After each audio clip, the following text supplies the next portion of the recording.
ব্যবসায় মন্দা যাচ্ছে, কঠোর পরিশ্রম করেও কি সফলতা আসছে না? জানেন কি কিছু সহজ জ্যোতিষীর উপায় আপনার ভাগ্য পরিবর্তন করতে পারে? নাম্বার 1, প্রতিটি বৃহস্পতিবার ব্যবসা স্থানে ঠাকুরের ঘটে কিছু আতপ চাল দিন। এটি আপনার ব্যবসাকে স্থিতিশীল করবে এবং উন্নতির পথ খুলে দেবে। নাম্বার 2, ব্যবসা হোক বা চাকরি, শুভ কাজে বেরোবার আগে কপালে চন্দনের ফোঁটা দিন। এটি সৌভাগ্য বৃদ্ধি করে এবং বাধা দূর করে। নাম্বার 3, যদি ব্যবসা বন্ধ হওয়ার পরিস্থিতি আসে তাহলে উত্তর দিকে কাঠের ফ্রেমে বাঁধানো একটি বড় আয়না ঝুলিয়ে রাখুন। কিছু দিনের মধ্যেই পরিবর্তন টের পাবেন।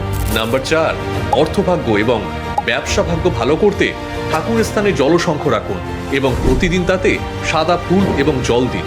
এতে আপনার ব্যবসায় লক্ষ্মীর আশীর্বাদ আসবে। এই উপায়গুলো মেনে চলুন এবং নিজের ভাগ্যের পরিবর্তন নিজেই দেখুন।